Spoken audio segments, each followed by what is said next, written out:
Now moving to exercise 4.2. Which one of the following options is true and why? Beta statement is y is equals to 3x plus 5. Y is equals to 3x plus 5. What we have to find? ਅਸੀਂ ਇਹ ਦੇਖਣਾ ਕਿ ਜੋ ਇਸ equation ਦੇ answer ਨੇ that is unique solution, ਕਿ ਇੱਕ ਹੀ ਸੋਲਿਊਸ਼ਨ ਹੋਏਗਾ ਇਹਦਾ, ਕਿ ਦੋ ਸੋਲਿਊਸ਼ਨਸ ਹੋਣਗੇ ਓਨਲੀ 2 ਸੋਲਿਊਸ਼ਨ, ਜਾਂ ਫਿਰ ਇਨਫਾਈਨਾਈਟਲੀ ਮੈਨੀ ਸੋਲਿਊਸ਼ਨਸ। ਬੇਟੇ ਜਦੋਂ ਵੀ ਕੋਈ ਇੱਦਾਂ ਦੀ ਇਕੁਏਸ਼ਨ ਸਾਨੂੰ ਗਿਵਨ ਹੈ, ਆਲਮੋਸਟ ਮੈਕਸੀਮਮ ਕੁਐਸਚਨਸ ਦੇ ਵਿੱਚ ਕੀ ਹੁੰਦਾ, ਇਨਫਾਈਨਾਈਟਲੀ ਮੈਨੀ ਸੋਲਿਊਸ਼ਨਸ ਬਣਦੇ ਹੁੰਦੇ ਆ। ਠੀਕ ਹੈ, ਇਨਫਾਈਨਾਈਟਲੀ ਮੈਨੀ ਸੋਲਿਊਸ਼ਨਸ ਕਿਵੇਂ? ਦੇਖੋ, ਜੇ ਮੈਂ ਇੱਥੇ x ਦੇ ਵਿੱਚ 0 ਪੁੱਟ ਕਰੂੰਗੀ ਤਾਂ y ਦੀ ਕੋਈ ਅਲੱਗ ਵੈਲਿਊ ਆਏਗੀ, ਜੇ ਮੈਂ y ਨੂੰ 0 ਪੁੱਟ ਕਰੂੰਗੀ ਤਾਂ x ਦੀ ਕੋਈ ਅਲੱਗ ਵੈਲਿਊ ਆਏਗੀ। ਸਿਮਿਲਰਲੀ ਜੇ ਮੈਂ x ਨੂੰ 1 ਪੁੱਟ ਕਰੂੰਗੀ, ਜਿਵੇਂ ਆਪਾਂ ਐਗਜ਼ਾਮਪਲਸ ਕੀਤੀਆਂ ਨੇ ਹੁਣੀ, ਠੀਕ ਹੈ ਨਾ, x ਦੀ ਵੈਲਿਊ 0 1 2 3 4, ਜਦੋਂ ਮੈਂ ਡਿਫਰੈਂਟ ਵੈਲਿਊਜ਼ ਪੁੱਟ ਕਰੂੰਗੀ ਤਾਂ y ਦੀਆਂ ਵੀ ਡਿਫਰੈਂਟ ਆਨਸਰਸ ਨੇ ਜਿਹੜੇ ਕੋਰਸਪੋਂਡਿੰਗ ਵੈਲਿਊਜ਼ ਆਈ ਜਾਣਗੀਆਂ। So here I will write this equation has infinitely many solutions. ठीक है, सॉल्व करके दिखाने की नीड नहीं है। This equation has infinitely many solutions.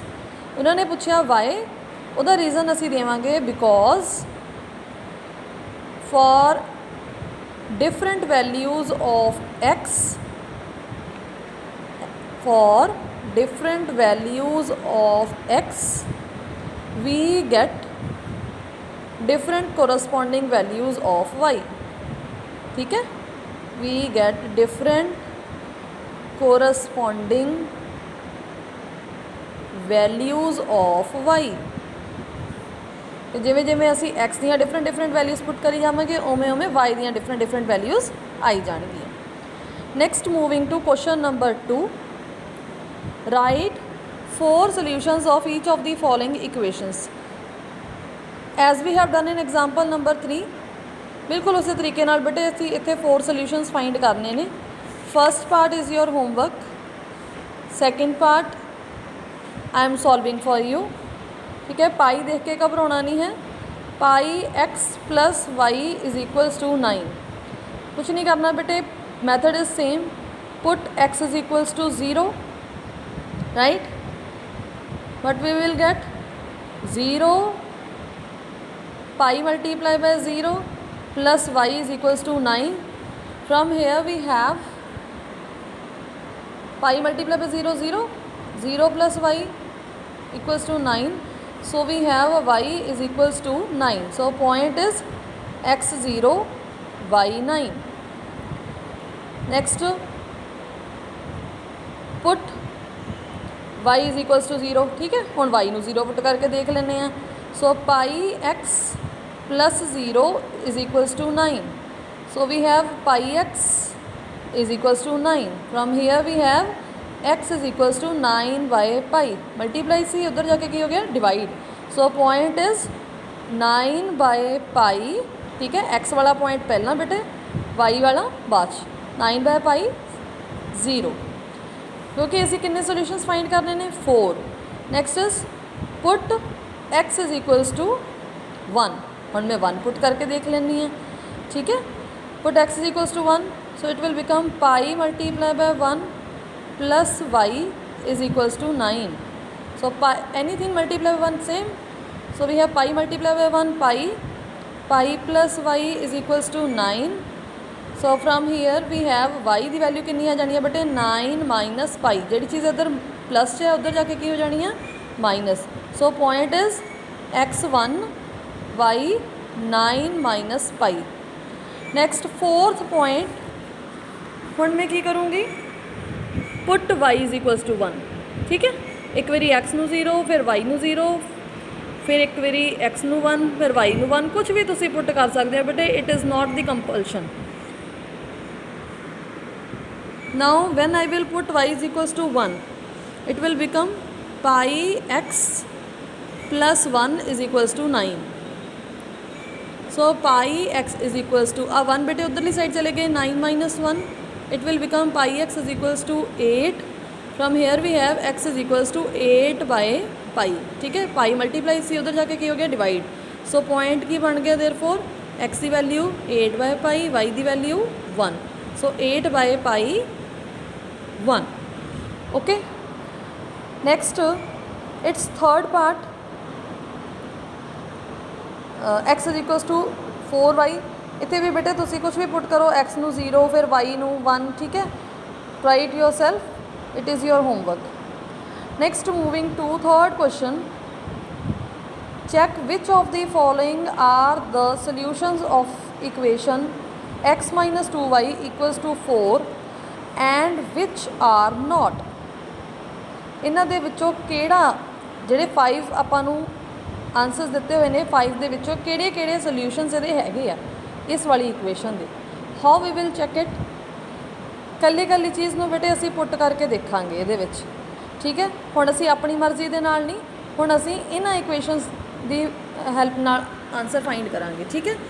So question number 3 point is equation is x minus 2y equals to 4। First point की है 0 2, मीनस कि x नू 0 और y नू 2 पुट करके देखो। जे बेटे लैफ्ट हैंड साइड और राइट हैंड साइड इक्वल आ जाते हैं दैन असी लिखांगे it is a solution, otherwise not, right. So put x is equals to 0 and y is equals to 2, we have 0 minus 2 multiply by 2, x की जगह पे 0, y की जगह पे 2 is equals to 4। From here we have minus 4 is equals to 4, minus 4 4 के बराबर तो होंगे नहीं, so no it is not solution, it is not the solution, right। now it's a second part, this was the first part, second part is 2 0 कि जे x नू 2 और जे y नू 0 put कर दिए तो कि left hand side right hand side equal आ जाएगियाँ। 2 minus 2 0 the 0 is equals to 4। From here we have 2 minus 0 2, 2 is equals to 4। Again बेटे no it is not the solution, ठीक है। similarly moving to third part 4 0 4 0 means x नू 4 y नू 0, x नू 4 बेटे y नू 0।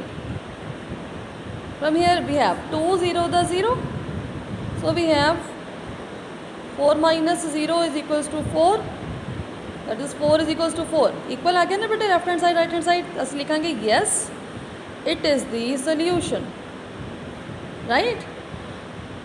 next its fourth part is root 2 4 root 2। now let us check it, means x की जगह पे root 2 और y की जगह पे 4 रूट 2, ठीक है। इतने सीगा 2 multiply by y, that is 2 multiply by 4 root 2 equals to 4। Now बेटे root 2 as it is, firstly 2 4 the 8 root 2 is equals to 4। जिदे बेटे अगे कुछ नहीं होंगे, अगे की होंगे 1, सो 1 माइनस 8 7, माइनस 8 वड्डे आ, so it will be minus 7 root 2 equals to 4, but these are not equal, so we will write no it is not the solution, right बेटे। Next moving to its fifth part 1 1 minus के x नू भी 1 और y नू भी 1 put कर दिए जे असी इक्वेशन दे विच, so it will become 1 minus 2 multiply by 1 equals to 4। So 1 minus 2 1 the 2 equals to 4। From here we have minus 1 because 1 minus 2 minus 1, minus 1 equals to 4, equal नहीं ना आए, तो असीं लिखांगे no it is not the solution, right. Next moving to last question of this exercise, question number 4, check which of the find the value of k if x is equals to 2 and y is equals to 1 is the solution of the equation। वो कह रही है कि जे x is equals to 2 और y is equals to 1 इस equation का solution है, तो तुसी दसो कि k की वैल्यू की आएगी। So equation is 2x plus 3y equals to k। So 2x plus 3y